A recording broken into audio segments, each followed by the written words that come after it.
Drama, yes, drama when it comes to Manchester United, drama when it comes to Manchester United's pursuit of a striker, drama when it comes to Victor Gyokeres, drama when it comes to Hugo Ekitike, drama, because we've got now cryptic posts from Victor Gyokeres going out onto his social media, going out onto his Instagram page, going out and saying that things aren't what they seem.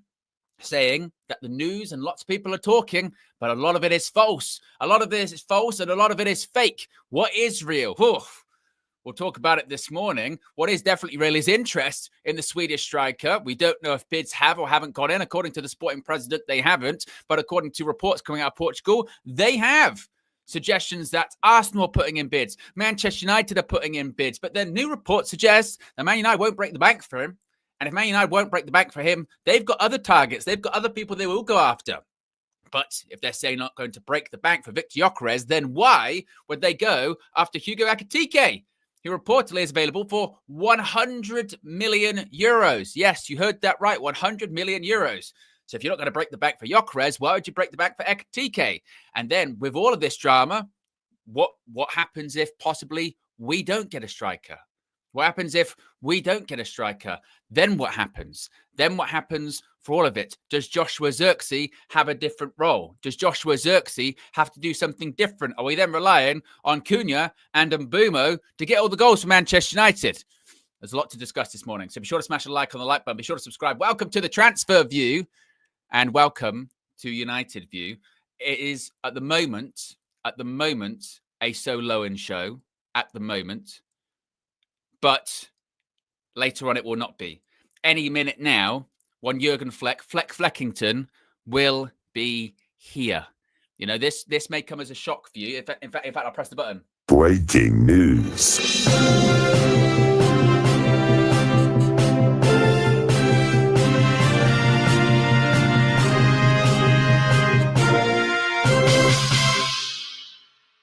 Flex was late in that, so that's why I started the show by myself this morning.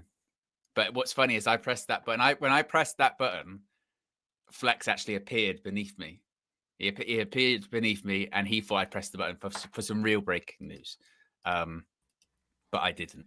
You scared me. Well, not scared me. You got me excited. Yeah. What did you do? Record on mute or something? No. Oh, you're having an Owenology now as well. Yeah. You're yeah. Don't know why. Yeah, you're pixelated at the minute. Yeah. I'm not even doing anything this morning. Oh. Not even doing anything this morning. Oh. Don't know why. I did a good intro as well. I was quite happy with my intro. But the little thing was coming up during the intro as well. And I was like, oh, that's a bit weird. Is this working? Is this going through? Don't know. Well, it's Friday, maybe, you know. I don't Machine's know. just I don't had know. a long week, you know. Maybe it's that. Maybe it just doesn't like me this morning. You know, sometimes they just decide, don't really like you this morning. Well, I do know this because Flecknology / this thing happens to me all the time. But everyone, again, when it's me, it's been you quite a few times recently. Someone's mentioned it in the chat. Someone's mentioned it in the chat. Oh, yeah. That's why. Yeah, but yesterday was Thursday the 12th, and it was still doing it. So no, but that was because I was trying to put something on X. Yeah, but quite a few times you've fizzled out. It's not really fixed now, mate. It's not really. This isn't like a first. It's not like Friday the 13th. Oh, we've never seen this before from MUFC. That's what every time I log on to StreamYard, it just goes. That's what it does. Yeah, it just says now, mate, access denied because. Yeah. I mean, the Friday the 13th is not really. Nah, we've seen. Let me just restart. Oh, I feel refreshed. Much better. Feel good though, yeah. Yeah. Let me just check that again. Anymore. No, damn. It's always good. It's always possible. It's always possible. Yeah, that it's gonna come back in. So yeah. Yes, it is Friday. What have I missed? What's going on? Drama, Flex. Drama. Yeah. That's what's going on with Manchester United. Drama with Victor Gyokeres. Drama with Hugo Ekitike. And possibly, what if we don't get a striker? And if we don't get a striker, then maybe they might have to look at Joshua Zirkzee, maybe a bit of a different role for him, something we discussed on this very show a couple of times. Yeah. So we'll get into this. This is quite interesting. So there's been a lot of talk about Victor Gyokeres, of course, the last couple of days, hasn't there, with the sporting president and saying that, he's not going to be held to ransom. There's not going to be blackmail or anything like that. Now, Gyokeres has since gone in his Instagram story and said there is a lot of talks at the moment. Most of it is false. I will speak when the time is right. Now, is that time going to be right when he moves? And then he's going to say, they've screwed me over, Sporting. Or is he going to, is he ringing up Piers Morgan at the moment to do an interview for CR7? Maybe, yeah. But then what's interesting about this too is Pete Hall from the iPaper has said that Manchester United will not break the bank for Victor Gyokeres, despite the in-demand striker threatening to go on strike to force a move this summer. The United links are obvious, given how prolific Gyokeres was for Ruben Amorim in Portugal. However, not all senior figures at the club are totally convinced the 27-year-old has the right profile, which was a very debate that you had on the Flex and KG show on Tuesday.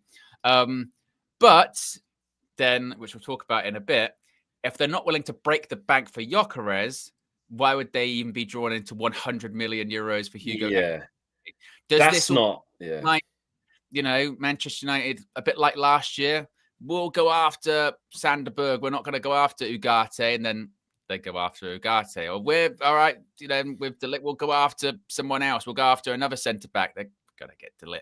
Is it just that? It's a bit of gamesmanship. The first thing is you're not in the middle of the thing. It's doing my OCD, and it's a bit, just even, it's just, I don't know. Yeah, that's it. Yeah, it was really bothering me. It just wasn't. I was doing a Josh then. But because I had to start solo. You know what I mean? Don't know. There's a lot of excuses. I don't know. Just could just be on the centre or just. That will always be goated. Always, because coming from a flechnology point of view myself, I have experience of when things aren't symmetrical. So you got to get that mic in the middle there, be in the middle of these two things. Because Josh will be watching right now. He will be. So he sends me videos all the time.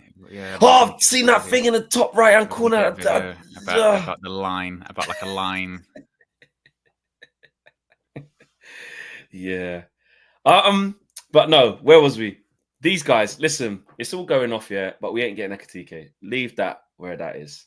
Like, okay, fair enough. Plettenberg saying yesterday, we've called, we've made some communication to explore, etc. 100 million. Well, we ain't getting him for 100 million anyway. That's for sure. The fact that we're not breaking the bank for Victor Gyokeres, of course, we can't. We can't break a bank. Like we can't afford to do that. Them kind of power moves. We're not in a position to do it. But it is interesting that still that what Pete says there about the profile. There's still this thing in it that, like, depending on who you speak to, not everybody can give you the same answer. Like, way you play, maybe not. Scores all them goals, but don't know. There's something a bit Portuguese-ish about it. There's some people who feel like he just can't be a hit here. I'm not saying the club. But does that go back to the not trusting Man United though? Because does that go back to if he was signed by Arsenal, if he was signed by Chelsea, if he was signed by City, or if he was signed by anyone else, we'd be going real good bit of business. That goals, you should score goals. But United. Yeah. Is it because we asked those questions as well? You did earlier on this week, didn't you? Saying, not a lot of people aren't in for him, but it feels a bit weird that suddenly everyone's going for these different targets. Well, what's that all about? But then we found what that's all about because people have inquired and they've gone, wait a minute, that whole gentleman's agreement thing was actually kind of BS, and no one actually knows what the actual price they're looking for is, and it is a bit of a complicated one. And now it's one of those ones we've got to get involved between the club and the player and all of this stuff. And if they fall out even more, then Sporting might go, we'll charge you a release clause then, even though the president's gone, we're not going to charge you a release clause and we're not going to get it. So I don't know. It's a bit complicated, isn't it?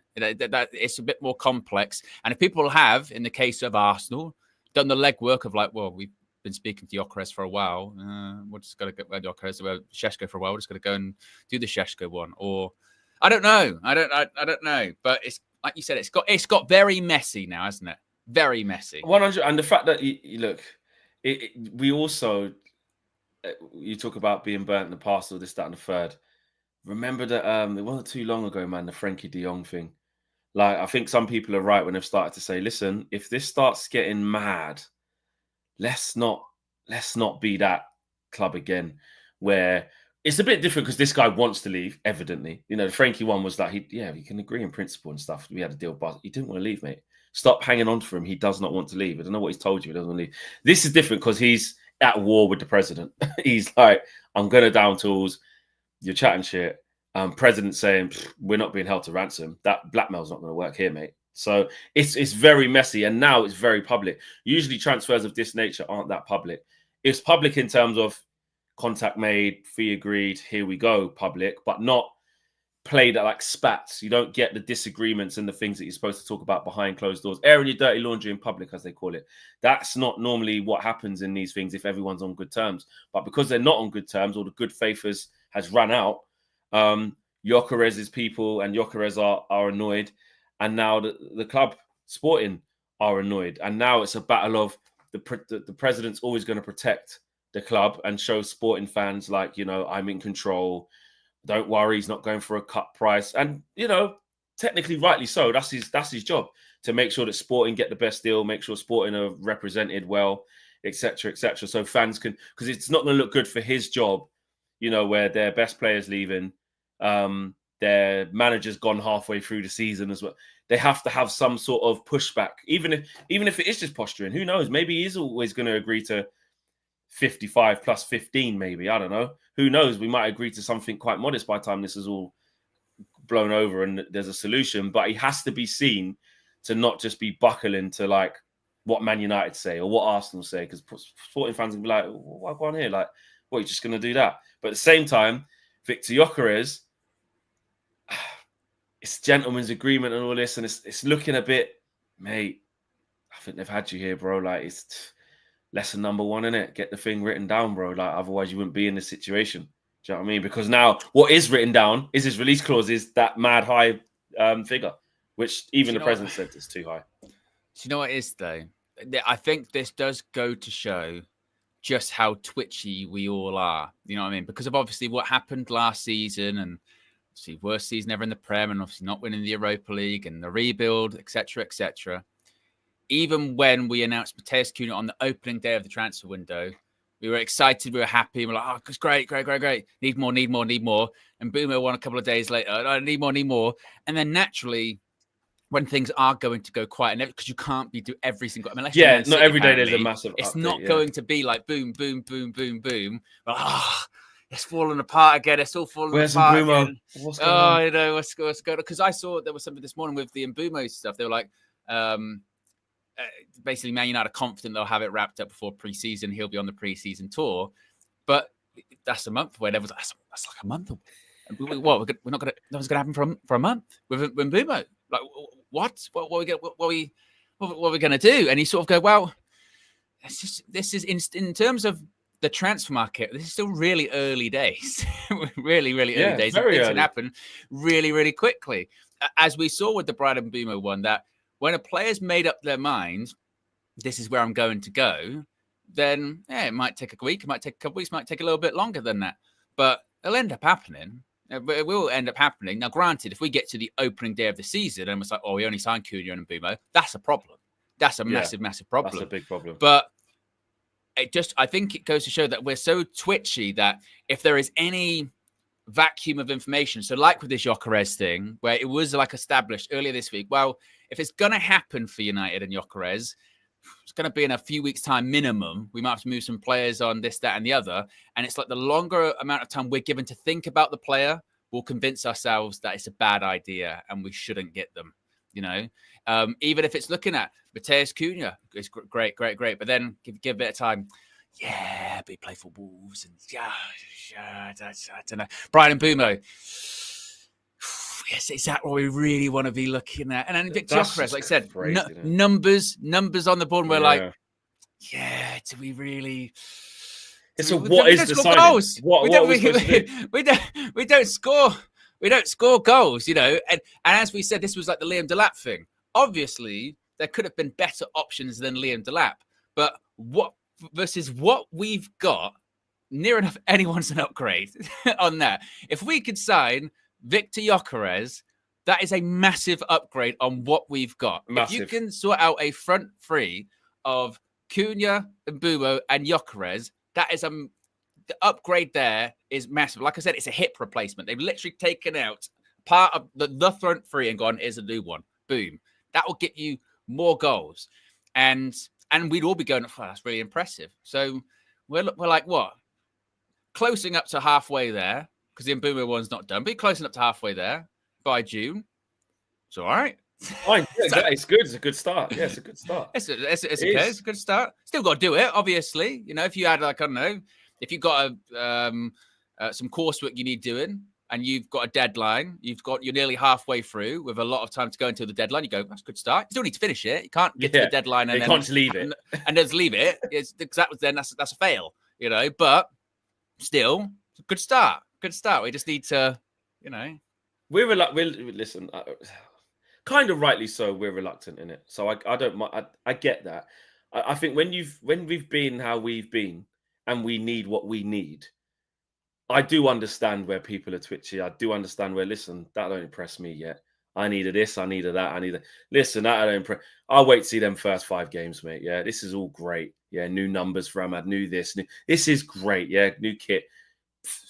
You don't fool me, mate. Yeah, let me have a look at these first 10 games. In fact, let me see, June 18th. Let me see them first fixtures. Let me see the fixture list come out first. Let me see what sort of how I think we're going to start. Oh, yeah, right. Next week. When that comes out next week. You know what I mean? Out of the first 10 games. Oh, we've got like 3 of the top 6, 4 of the top 6 in the first 10 games. Oh, wow. Wait to Liverpool straight away. Oh, well, okay. We'll see now. We're all going Cunha, Wems. Oh, look at the pool. Look at the aura.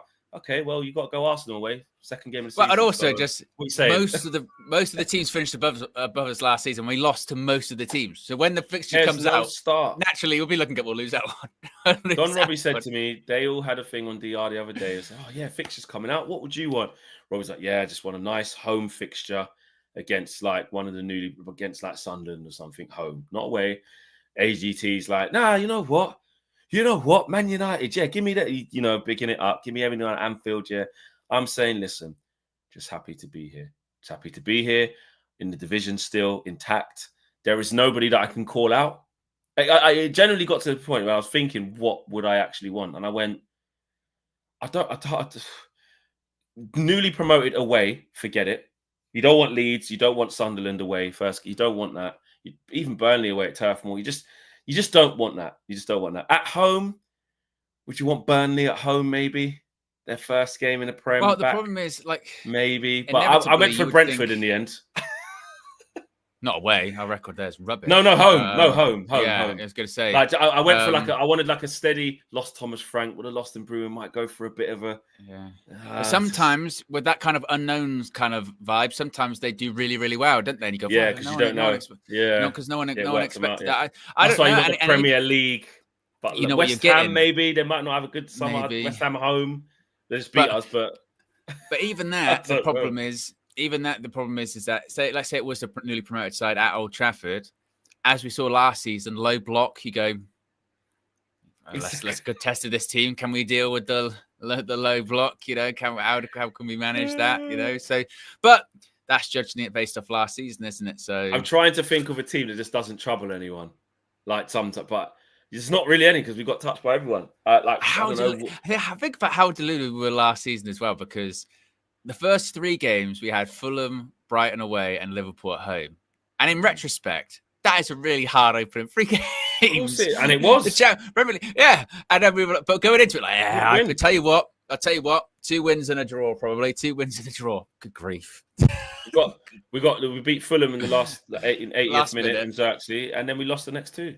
We lost against Brighton in the last minute as well. We actually played all right. And then Liverpool mashed us up. By Liverpool. Yeah, should have been about 8. So then we had Tottenham away not far after that. On the Tottenham home. Yeah. Got licks.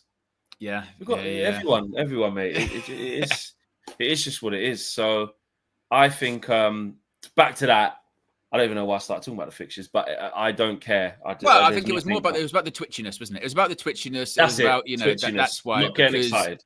Because and that will be the same. That's why I say, look, even we're at a stage now, and I'm not even the biggest subscriber to this, but it's going to happen. Is the results in preseason are even important now? Like they will be. If in those preseason games, regardless of who plays, genuinely, and we don't get positive results or minimum positive performances, but I say results as well. Yeah, like results, from literally going into that first game of the season, it would be like they've done shit in preseason. It's still the same from last season. Yeah, like, there needs to be, although you can't take a lot from the level of error just isn't there. There needs to be a feeling. Yeah, there needs to be, like, even if like the game was a draw or something, but because he changed it in the second half and it's all kids, but first half it's battered them, and there needs to be like new signers look all right. Tell you what, Boomer looks all right, mate. Yeah, tell you that looks good.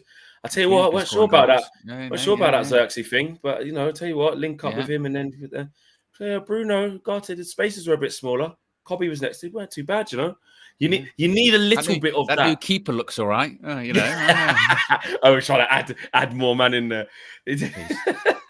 Yeah, because also we have to take into account that by the time you get to tour, it might only be in Bumo and Cunha, who knows, then the third is on their way, or they just don't get enough time to get out there, so it's a Fiorentina vibe at home. They're just not there yet. And also, once you start the season, you got another month in it. But then when you get to that, then if that scenario does happen, then legitimately I'll be pissed off, because then then you go, well, you haven't learned your lesson. Then have you? You didn't. They didn't learn the lesson, because that's the same as last season, the same as the season before, which is 1 or 2 through the door for tour. Then the rest, it's that too long, and then you get into now we're sort of working to get these players in for the first game of the season. Before the dedeadline, and then like we saw even with like Ugarte, he didn't really start playing consistently till like November last year. Who said they didn't have a wand? I think it was a thingy, innit? Eric Ten Hag. I'm not Harry Potter. I'm not. He didn't have a preseason. He didn't have this. All this kind of stuff. So that is when, if it is Cunha and Mbeumo before tour, I will be a bit like, because we need players. We need people. Yeah. Do we need at least? If we're being honest, obviously, I want 3. Have like 4. Do we need 3 before tour? 3 on the tour. 3 new players on the tour. Yeah. Is that including going to Sweden on the 19th? Or you mean the American tour? 3 going out to America. 3 going out to America. I think that's fair. And I think it could be, it's realistic. Definitely 2. That's a month. That's about a month and a bit, innit? The tour starts. Month and a bit. Month and a bit, signed, sealed, in the door, interviews done, in the kit, done. I think it'd be 2, Owen. I think it'd be 2. I messaged you yesterday about this. I feel somewhat vindicated, because obviously yesterday with the new kit announcement and blah, blah, blah, who did they officially announce yesterday was Matheus Cunha.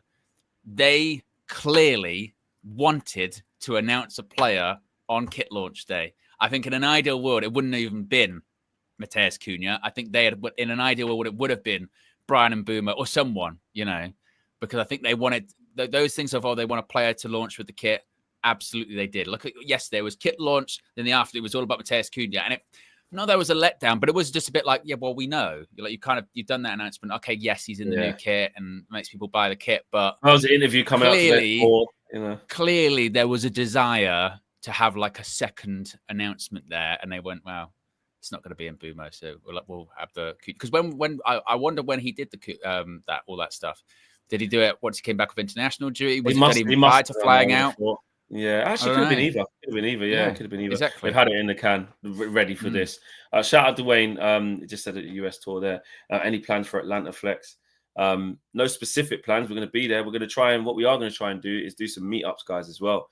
Host like some Flexing KG show live with an audience. Do some fan meetups. One in New York, one in Chicago, one in Atlanta. So yeah, if anyone knows of any spaces, anyone works in any of them spaces, bars and stuff, or hosting events and stuff, let us know. Be in contact, man. Dwayne, I don't know if you know any, if you're out there, bro, or if anyone's out there in Shahtown, ATL. Will you come out of retirement for DJing again, like you did in Australia? Taking bookings. If that wasn't, it's not 100% on there, but if the right call comes and the right opportunity arises, I'm always ready. Yeah. So It's happened that's on fine. that tour, didn't it? It's got the Yeah, calls. got the calls with Perth and Melbourne shut down, mate. Yeah. So if that's happening in America, let me know. That can also be taken care of. We can host your parties as well. Yeah. But yeah, fan meetups / DJ sets. You let us know. Right, SD says, let's get the super chats out. Says, I'm meeting AGT in Holland tomorrow for a charity football match. I'm not playing, but when I do meet him, I'll tell him I'm part of Team Flex. Oh, is that probably? Yeah, he said he's going out there. He's got his new Preds. I think that's the boots versus shirts game. So yeah, shout out to AGT. Wish him well. But make sure you do tell him that SD 100% Team Flex and call him a sausage 100%. Jason says, I wish we did get Zanderberg instead of Ugarte. Better player in my opinion. Well, when it was happening again, like Owen says, Burnley, the name. Burnley? Yes, relegated with Burnley. Oh, he used to play for Sheffield United as well. Oh, look at these. Oh, no. And then it is an. Man replaced João Paulinho, bro. And then all of a sudden you go, literally, it's all right, a minute. It's all right. We're done with him. Can actually pass. So there you go. Dwayne says this is what Manchester United does, even finishing 15th, transfer sagas. What I know is if a player on United's list turns into a rebel, they want United. And Dwayne says, I saw Cunha smiling and started turning my head, bro. And Boomer might make me delusional, not going to lie. If we get a keeper, it's 21 and 28, project 150. Obviously, and that's the thing, Dwayne. Like when I was looking at the pictures and, the BTS and stuff and him saying, oh, listen, always wanted to play for Man United when I was a kid and just looking at him thing. Dreams come true, mate. Well, he's with Danny Webber in it. And I don't know. I was starting to I was like, oh man, he's gonna cook. But you have to we can't do it. We can't, man. Like we have to we know he's a good player, but we know what we do to good players as well. So let's just hope this time is different. That's all we can do. I ain't going, this is gonna happen. Premier League ain't ready. This team's not ready. This, that, and the third. Let's just hope this time is different. Huncho says, in my opinion, we should have gone for Gyokeres before any other signing. I can't bear another season of shiteness. If we miss out on Gyokeres, no other good striker wants to join us. That's how important it is. And with that one, very quickly, Flex, that thing about signing the striker first. But I mean, not because Gyokeres is better than Rasmus Højlund, obviously. But as people have said with the Højlund thing, they go, yeah, but we don't even, people behind him aren't creating chances. So that is a very chicken and egg argument, isn't it? It's the case of, do you have the striker that can score the goals in there first or the players that can create the goals first? And the answer is you need both, isn't it? You need both. You do. To do that, both. As we've seen. Yes. And the last super chat. DRZ says, morning, lads. Whom do you believe to have the better football technique between Højlund, Gyokeres, Chido, and Ekitike? I mean, the best footballing technique? That's a hard one, isn't it? I mean, Højlund's technique is obviously not great. Gyokeres is brute force and he can hold the ball and stuff. Like he's not, I wouldn't say he's highly technical. Chido, just a kid, man. I don't think we should even put him in there. He's not even in that conversation. Yeah, he's not in, and Ekitike, I'll be honest, I haven't watched him out and out. I've seen enough of him. But my feeling is that Ekitike might be a little bit more techie than those. But what was his? He's not as prolific as those guys. Like the tech Fleck. You like the tech? Yeah, I do like a guy who can, you know what I mean? But it's really, like I said, someone said it there. Technique isn't enough. You need physicality and mentality too. 100% Ridwan. And we just need someone who knows what the back of the net is. Need a decent touch. Can you control it? Can you be physical? Ekitike, I'd probably say Ekitike. He had 48 games last season, scored 22 goals, got 12 assists. Compare that to Gyokeres stats. And if you're going to go on 49 goals, I think he got. Because this is the thing with Gyokeres, isn't it? Is that people go, they're just numbers. It's about something else. Gyokeres last season played 52 games, scored 54 goals, got 13 assists. And he still gets assists as well. What did he get in the Champions League? Champions League, he played 8 games, got 6 goals. Right. What did he get in the league? 39. In the league, 39 and 33. Because some people take the tax out of some of them cups, Portuguese cups, rubbish. Don't stat pad that, So I'm saying Champions League in the cups, literally was 9 goals. But if you want to add up just Champions League and the league, he played 41 games and he scored 45 goals. I'm sorry, guys. And then you know That's what? what Do you I'm know what, saying. Owen? Let's think You know what, about Owen? when people are poo-pooing Gyokeres. I'm going, those numbers are ridiculous. That's not just like, easy league, pissing at league. They're When you just read it out ridiculous like that, numbers. yeah, because you know what it is. Do you know what it is? I think there's a certain tax you have to apply, but then you have to sort of look at the real numbers. So basically, what I mean by that is, say he played, what is it in the league? 30 what? 33 33. And games. by the way, people that are going, oh yeah, penalties. Who gives a fuck about penalties? Mate, Why do we always do this thing with penalties? Like, remember when Bruno? Yeah, but penalties. Someone's got to take them. Exactly. Someone's got to take penalties. Stupidest. When did penalties not count as a goal? By the way, Yeah. and even if you're going to say, oh, like 19 of them were penalties, so It's so stupid. we're taking. Let's take them off Ronaldo. It's like in basketball when they go, yeah, how many free throws are scored, mate? You have to score the free throws, bro. It's a crime. It's a crime not to score your free throws, bro. Isn't it? Like, if you're one of the most foul players in the league and you get to the free throw line a lot, you need to be a high volume free throw shooter, bro. But it's part of the game. It's part of the game. I hate all that crap. As a striker. Oh my god, Alan Shearer, one of the best strikers ever. It's penalties. Literally, Harry Kane, one of the best strikers in the world right now. Penalties. Like, when did penalties not become a part of football? And also, it's only this new age. It's only this new age, like, because you've got attacking midfielders or a specialist that, like, like someone like Bruno that like takes the pens. Really, the bad man is supposed to take the pens. Whoever the striker is, is supposed to take the pens. Really, if you got an out and out like proper bagsman. You know what I mean? Because usually, like these days, it's like if there's a penalty specialist, it's number 10s that are taking them. You know, I mean, Eze's taking them at Palace. You know, this, that, and the third. Like, it's a bit different. You know, I think maybe who takes them for Villa? Is it what's his name? Tillemans, maybe. You know what I mean? The techie players might start, but when you have like big boy strikers that get mad numbers, they take pens as well, bro. Salah takes the pens. Why? Yeah, his pens record's not even the most amazing, actually. It's amazing. No. It's not even amazing, but he takes every single one because I'm Mo Salah. I get big numbers. Do you know what I mean? Okay, Cole Palmer, a bit different. Like, again, the techie kind of, it's not Nicholas Jackson because he's a bit Bradford. He's not prolific like that. But when you get proper big man strikers, you know what I mean? Yeah, Haaland seems that he takes all the pens. I know sometimes they mix it up a little bit when they miss, but the big boy strikers take the pens. Exactly. Unless you're like Andy Cole, bro. Andy Cole's one of the only man where it is remarkable that his whole career, it's like none of them were penalties. But then this is a hilarious thing. So, like, say when he was at United, right, Andy Cole, yeah. So Dennis Irwin took a lot of penalties. He's really good at penalties and free kicks, right? Yeah. Yeah. But so do we just say, yeah, but so the goals he got for Man United, Dennis Irwin, his numbers are really good for a fullback, but they were pens. They're goals. Put the ball in the back of the net. Free kicks and pens, bro. They count. They're part of the game. Hey, I tell you what, Beckham, all the goals he scored, take out the free kicks, not even that good. From open play, couldn't score from open play. That's what he was, though. It's like he scored one of the best, but England's like one of the most important goals, memorable goals against Greece, qualified for it was free kick. Like, they count. Like, what how do they? And also the tax. This thing? It's just where they just stop counting, but also the tax. That's what I was going to say. So also someone said, so what would Bruno have to give over the pens? There's no way he comes off pens. Listen, Bruno is an unbelievable penalty taker, so that'll probably stay the same. But that's what I'm talking about, tax, about like taking off numbers and still getting to a sum where you go, that's still wicked. So you go, he scored 39 in the Portuguese league. You go, all right, mate, Portuguese league is that. So you're not going to score 39 in this league. I'll tell you that for free. He won't. No one's going to score 39 goals in the league. Wow, you never know. Ireland. Yeah, but yeah, true. But in this team, the likeliness of you scoring 39 goals is very, very small.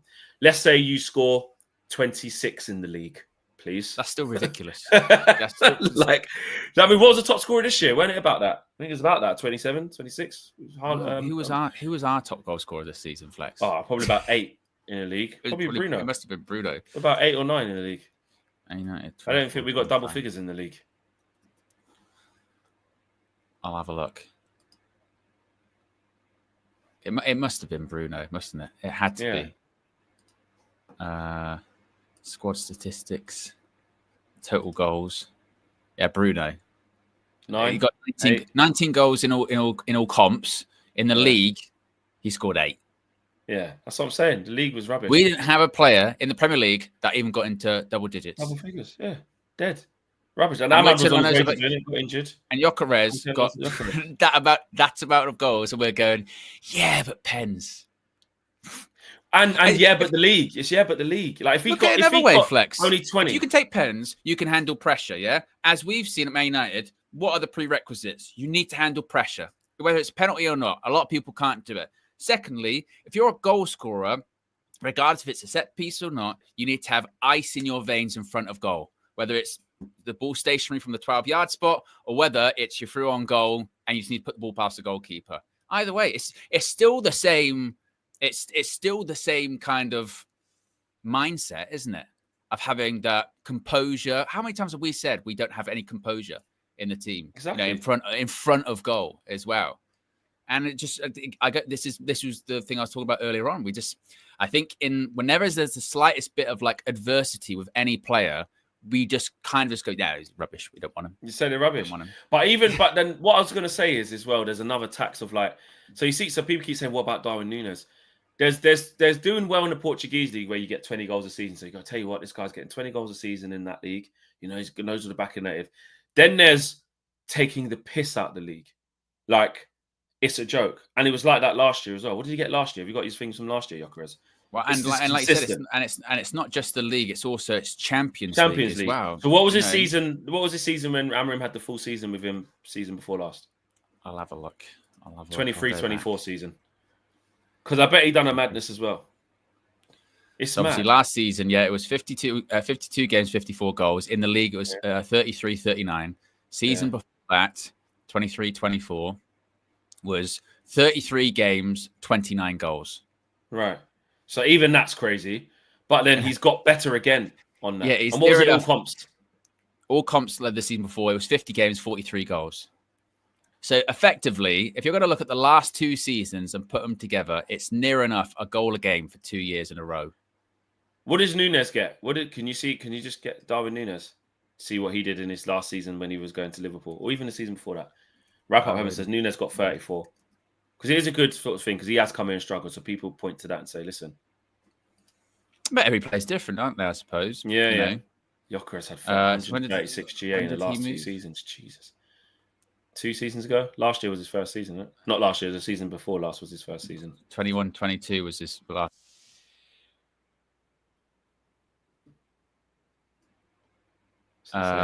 He played 28 games, scored 26 goals in his last season. Gyokeres 28 and 26 more. Yeah. So Gyokeres, that was Gyokeres' season before last. Basically, he had. Yeah. Well, Gyokeres got like 3 more goals. Yeah. But there you go. That's the one there, Lil Yo-Yo, where you're saying he scored loads of goals for one season. That's the one. Season before, let's have a look. Was it as prolific as that? Season before, he played 29 games, scored 6 goals. Right. So he went from he jumped. He had a hot season. He had a hot season, basically. He had a hot season, whereas Gyokeres has been on fire for literally the last 2 seasons in all comps. Yeah. And even his last season at Coventry, I think he did quite well in that championship season. Yeah, he did. I remember he get like 16, 17 goals. Well, there's a reason why they went after him, wasn't there? Championship, he played 46 games, scored 21 goals. That's what I'm saying, mate. He scored 21 goals in English football. So, and I tell you, the last 3 seasons, he's getting he's getting 20s. Last 3 seasons, 20 plus every season in the league. And on top of that, actually, you would say with that, I would, if a player scored 20 plus goals in the championship now, because of where we are, we would look at that and go, maybe have a look.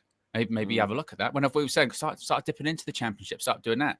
And Coventry didn't even get promoted that year. Yeah, right? Exactly. Exactly. They just saw an opportunity and said, "Nah, this guy's doing all right. He can do well in this Portuguese league." And look, 2 and a bit seasons later, look at him. Waycore says, "We don't need a striker. City, Arsenal, Liverpool proved it. Focus funds on top goalkeeper and central midfielder. Cunha and Mbeumo bring goals. Time to rebuild smart." Some people have said that. That there's enough examples out there when you play without a top striker. If the team, listen, it is all about the makeup of your team. You can't say that's impossible, because we've had to witness basically Rasmus Højlund be so bad. And we're trying to play through him, to him, for him. And it's just been an absolute catastrophe. And we've wanted a striker for ages. We all say we need a proper striker. You can, if you get goals from around the team, say we had wing backs that chipped in, they were doing really well. Your 2 10s are at least, looks like it could be with Mbeumo and Cunha. They could get you 20 goals, 15 and 20 respectively. Then you play with a Joshua Zirkzee, which I know we'll talk about. Like, you can do it. Of course you can do it. It depends on the makeup of your team. Yeah, well, this was the report that it's funny actually that this came out, because this was something that we did actually speak about on this show a couple of times, suggesting that, well, if we don't get a strike, or even if we do, this just might be a thing at some point. Once again, coming from Pete Hall from the Eye, saying there is, however, a feeling among many at the club that Joshua Zirkzee could fulfill that role in a fluid front three, flanked by Brian Mbeumo, for whom a second bid is on the way, and Mateus Cunha, effectively saying, well, if it does get difficult to get a striker or the right striker, there, as we've seen, has been successful at other clubs where they go, we haven't got the right number 9 yet there. So sort of the goal scoring pressure goes away from what would be a number 9. They put in a false 9 and they basically say to the 210s, right, you've got to go score goals for us. It's a bit like, I suppose, Liverpool-esque, isn't it? When it's like, well, Firmino, you're not really going to get goals, but Salamana, you need to go get goals. Really, you need to go get 20 plus. Yeah, and I think it, and also, what is that just an excuse? Is that just an excuse not to get a striker? You know what I mean? Well, yeah and no. I think what I will be is realistic. So I agree we have to go and get a striker, and we should be doing everything we can to get one, which it looks like we are. We put in the bid for the lap, it didn't work. Gyokeres, we're trying to be at the table. We're trying to be involved, aren't we? We're trying. But I am realistic. If you look at it, just leave that there for a second. Why can't, if you play better football and get better 10s and you do use Zirkzee to what he's good at, Zirkzee can get double figures. Zirkzee could get like 11, 12 in the league. If he plays with like good players and like he's now the number 1 where his confidence is growing. We've seen, you know, I said at the beginning, it was looking really, really bad for him. Really, really bad for him. Then, you know, up until you got to that Newcastle game, the second one where he actually got injured, mate, we were going, what we're going to do about Zirkzee? Like, actually, people are right. There is something there. He's not going to get you. He's not going to be the guy to get you 20 goals. No, he's not. Absolutely. No. But if you share the goals out and you play better football, you score more goals collectively as a team. We don't necessarily have to have just one guy who scores all the goals. It doesn't have to be that. It really doesn't. That's why that's why you add people like Cunha and Mbeumo. It literally shares the load. It's not all on Bruno. It's not all on Amad to deliver. It's not has to be on the young kid Garnacho who's going to leave now, but he has to run through and do something. It's not on Rasmus Højlund who can't hit a barn door. It's shared responsibility. So I don't mind that. And I think that if we, for some reason, don't get the striker because of the price or we couldn't get it or whatever, but we invested heavily, like you said, you've got a new goalkeeper, you've got a proper number 6, you've got Mbeumo and you've got a thing, and you've probably got one more wing back or something. I don't know. Like, it would be a gaping hole that still needed addressing at some point, but it wouldn't be the worst. It wouldn't, because there's still goals. There's still goals. More you would hope anyway. Like you look at United have signed, or when we get Mbeumo through the door, they've signed 2 players that outside of the top 6 were some of the highest goal scorers in the Premier League last season, right? In Cunha and Mbeumo. So you go, well, that's goals into that team. So like you said, even if you don't get the striker, theoretically, and again, football doesn't work like this all the time, but theoretically, you should be adding more goals into that. And in addition, Amad will be playing more consistently a right wing back. So that's more attacking threats. That's hopefully going to create more. That's more goals. But I like that as an option that we can have. You know, so some games or some moments we can bring on Zirkzee or can start with Zirkzee and have those 2 in behind. I just think if we don't get a striker, then we're going to have to reevaluate what is like the target or how high we're going to get in the league. Because as we've seen last season, goals in obviously both ends of the pitch, but particularly scoring goals makes a massive difference. How many games last season did we lose by, you know, a goal, the odd goal, or just by missing chances? Missing chances could have killed the game off. They go up the other end and score. That happened to us so many times. And that's the difference. And if you have that prolific scorer and the people in behind that just getting goals, then you don't even necessarily need to have the best defense or have the best goalkeeper. That can be the difference of going to like win a league or something. But we're just looking at this point, not even getting top 4, are we? We're just going like, get back in Europe, get in the top 6. That's Omar Barada said that's what we've budgeted for the next like 3 seasons. Just get in the top 6. Yeah. If you get that front three, you would think, I tell you what, you should get top six with that. You should get top six with that front three. Yeah. And then but then the other teams in the top six will say that too, though. Yeah. Villa would say with our thing, you should get it. Newcastle will say you should get it. But with those numbers, again, looking at Gyokeres last 3 seasons, those numbers, you're getting a striker for the last 3 seasons, got 20 plus goals in different leagues. Cunha last season, how many goals did he get in the end? Was it like 15, 14? 15, 14, 15. Something like that. And Bumo was like nearly 20. You know, like they got 20. With those numbers, putting that in the team, that is the difference of what? Like 15 points or something ridiculous. Minimum. Like, but it's also, massive. though, we're doing it like but the problem is, though, this is where it's difficult. We're doing it on paper. Simplistic. Yeah. The formula 100% is that. The formula is, if you got better players in that final third. Like simple basics of football, simple maths. Put him and him because they know how to play better than him and him. Like, but it's how you knit it together. And that's the thing of what will be difficult. Jason says, I do wonder if Gyokeres does come in, who would be our main penalty taker. I'm happy to worry about that. Good problems to have. Yeah. Good problems to have. CJD says it's who he scores goals against. Look at the clubs. When he plays against the better teams, he struggles, City being the outlier. And I spoke to Rio about this because Rio, me and KG done it on the Fixtures and KG show the other day when we discussed Rio's comments because he was on his podcast saying didn't think I heard that clip wasn't from recent. I heard that was from I think it was from actually I think, but even so though, so to clarify, I did speak to him and he said, so I thought, what are you saying on this, bro? And he said, my observation was, okay, look, I've only seen him up close 90 minutes in person 3 or 4 times, but he kind of sat on the younger centre half, which was the City one, that was the outlier, and did well. But the other teams, he struggled. He struggled against the Premier League teams, was what he was saying. He's saying once he's matched physically, is there something past that? Now, listen, it's not right or wrong. This is what opinions are of someone coming into the league, innit? We don't know. So that's just where maybe some of the concerns come from. I just think that, again, both things can be true. You get better players in that front line, already you're bound to score more goals. And also, if you don't, there are options within if you're good enough. If actually, someone here, let me get this super chat. This is a good one, actually. Saltfish says, Fleck, what happened to the trial at the end of the season? Well, we spoke about it, and we kind of did it. We kind of did it last week, really, didn't we? On the Trinity, we kind of did a version of it, and we also said that we weren't going to no one really wanted to go back. Yeah, you know what I mean? Everyone wanted to look forward. Yeah, and you probably found at push suspended sentence, maybe. At a push. It was, and I admitted the charge. To be honest, the thing finished so badly, I admitted the charges anyway.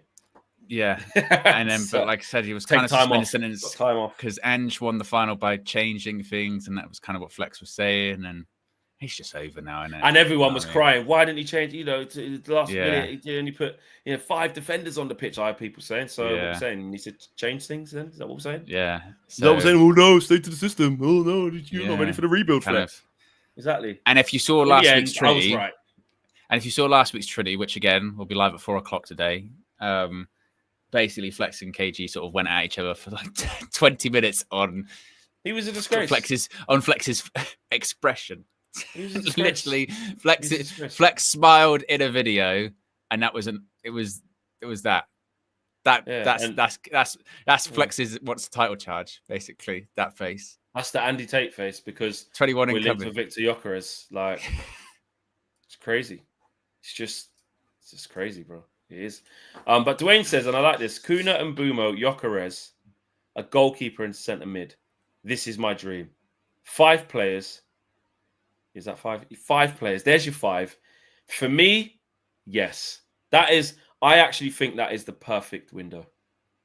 If we could get that. That's what we need. That's what we really need. We can make do with the defence and the centre-backs we got. We'll get by. The wing-backs, we'll get by. We'll get by for a season. I keep saying this central midfielder, man. I keep saying it. We need it bad. And obviously goalkeeper. And then the other 2, yes, I think for sure. Do we need goals? If you look at the last 3 seasons, we haven't. This Man United team, throughout its various iterations, has been not scoring enough goals for a while. Last 3 seasons, in particular, 2 seasons we've ended on negative goal difference. Season before that, yes, it was positive goal difference. But when we finished third under Eric, what was that based on? That was based on having, a Golden Glove defense, because you had De Gea getting the Golden Gloves. You also had defensive Leacher and Varane playing regularly. And of course, Rashford, he had his best season, but the goals still weren't there in that team. I just feel like if you add goals, an abundance of goals in the team, that can, I don't want to say paper over the cracks, but that can solve a lot of issues. And suddenly those issues that we're talking about, like goalkeeper or midfielder or whatever, they sort of pale in comparison. Suddenly you go, well, there are problems, but they're actually not as big as we thought. Because if you've got goals, if you're scoring goals, that's the difference. You go, okay, right, yeah, we can get through not having that midfielder, or we can get through, that goalkeeper, he makes a bit of mistakes, so we can get that shitty goalkeeper in there, something like that. But we're still scoring 3 goals a game. It can mask things. Goals is the thing you need to at least remain in games, be competitive, get respect off other teams. And instantly, when you're saying that, basically, that's where we've gone top heavy. So the way we've started the window shows us where we think the priority is. That's why the goalkeeper's if we can, and centre mid hasn't even been mentioned once, I don't think. But these 3, that's why you get Cunha straight away. That shows you what we're on. Mbeumo, you're trying to get him. That shows you what we're on. Clearly, we're trying to get Gyokeres. So them 3, that's just strong. It's probably as strong as an upgrade you can get in world football. That's realistic for us to get. If we could pull off them 3. That is a monumental change. You'd have to applaud Ineos for that. If they that's going to say expectation, and then suddenly your expectations going forward just for the season, you go like, right, you've got to get European football minimum, and top 6, and you forget 7, you have to, and you forget that's keeping Bruno, that's Ahmad still in the team, Kobe's still there, got to find somewhere. Okay, Garnacho, Sancho, Rashford, Anthony, they'll be the casualties, and rightly so. We're like, okay, surplus, but with what you're replacing them with. Really good. Bruno and Ahmad might have to be on it for a few games in the start so the new attackers can settle in. At the end of the day, the club is still toxic, in my opinion. Exactly. You can't. That's why what we're not doing is think about the players we've already got, because we're not really envisaging that they can improve much. But actually, they can. So Bruno can carry on doing what he does. Ahmad can continue to improve and do what he does. Xerxes one where you go, he can improve. Dorgu's one where you say he can improve. Lenny Yoro is improving. Aiden Heaven is improving. Dallo, you go, he needs to have a better season than last season. But if he just fixes up, if he fixes up, he can. And if he's playing in a confident team, we might see a better version of Dallo, to be fair, because the season before last, he was good. Who else are the other centre backs we got? Harry Maguire will just be Harry Maguire. He'll do what he needs to Delict, hopefully can maintain fitness. Injury-free, maintain fitness, should be all right. So Mazraoui's just a utility man anyway. He just comes in where Mazraoui, hopefully it becomes for him that he's just playing centre-back positions. We don't have to put him at wing-backs because we don't really like putting him in there. But he can play anywhere across that back 3, not a problem. And that's good. Because sometimes with those sort of right and left centre-backs, you do need to sometimes kind of have converted fullbacks in there, because they'll end up playing right or left back depending on how the games go, and you might need to sacrifice a wing back to move forward in the case of like Ahmad. So defensively, I know that we were kind of linked with maybe I'll get a defender. I don't think that's not the priority list for us. It's just again, like you said, it's get as many goals in that team as you can. And also, like you said, maybe get someone in that midfield that's just can actually retain the ball, keep things ticking, as opposed to just kick them straight out of play. Bro, honestly, it hurts my heart. Like, honestly, I just think we have to get it. We do. Likes wise, people, where did we get to? What's going on? We haven't really had a big push. We had over 2K watching at one point. 568. We keep forgetting, Owen. That's the problem. We shouldn't have to, but we obviously do. We should have pushed more. We should have pushed more. Big up to each and every single one of you, man. Of course, it is the Trinity live at 4 p.m. So make sure you check that out, and it's live. And if there's any breaking news in between that with players signing or here we goes or bids gone in or anything significant, it's transfer season, that we'll bring it to you by hook or by crook. So make sure you stay tuned for that. Keep your notifications on. Tap the bell button, notification button, so that as soon as we're live or as soon as a video goes up with any breaking news, you won't miss a thing. And of course, drop a like on the way out. We are out of here, guys. See you again, 4 p.m. Trinity settings. We'll be there. See you there. Take care, man. Peace.